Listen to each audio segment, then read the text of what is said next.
శీతలి ప్రాణాయామం. శీతలి ప్రాణాయామం అనగా పళ్ళ మధ్య నుంచి మనం శ్వాస తీసుకుంటాం, మరలా ముక్కుతో వదిలేస్తాం. ఎలానో ఇప్పుడు చూద్దాం. 2 చేతులు కూడా జ్ఞానముద్ర తీసుకుంటాం. ఇలా శ్వాస తీసుకుంటాం.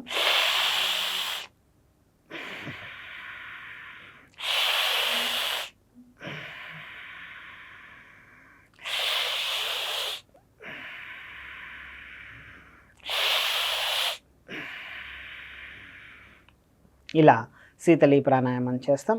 ఈ యొక్క ప్రాణాయామం ద్వారా మన శరీరంలో తొందరగా బాడీ కూల్ కావడానికి, అలానే మనకి మన శరీరంలో ఉన్నటువంటి హీట్ని బ్యాలెన్స్ చేయడానికి, డీహైడ్రేషన్ అయినటువంటి బాడీని తొందరగా మనకి రికవరీ కావడానికి ఈ యొక్క ప్రాణాయామం అనేది ఉపయోగపడుతుంది. అలానే శీతలి ప్రాణాయామంతో పాటు మనకి ఇదే బెనిఫిట్స్ మనకు ఉండేటువంటి ప్రాణాయామం చిత్కారి ప్రాణాయామం. చిత్కారి ప్రాణాయామం అనగా మనం నాలుకని ఫోల్డ్ చేస్తాం, ఒక గొట్టంలాగా చేస్తాం, దాన్నే కాకి ముద్ర అంటాం. అలా ఫోల్డ్ చేసిన తర్వాత దాని ద్వారా మనం శ్వాస తీసుకుంటాం, మరలా ముక్కు ద్వారా మనం శ్వాసను వదిలేస్తాం. ఎలానో ఇప్పుడు చూద్దాం.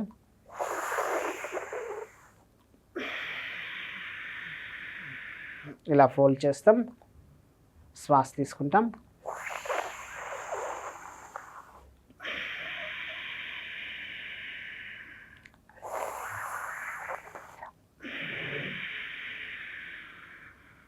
ఇలా మనం శ్వాసన అనేది మనం నోటి ద్వారా నాలుకను ఫోల్డ్ చేసి శ్వాస తీసుకునేసి మనం ముక్కు ద్వారా శ్వాసను వదిలేస్తాం.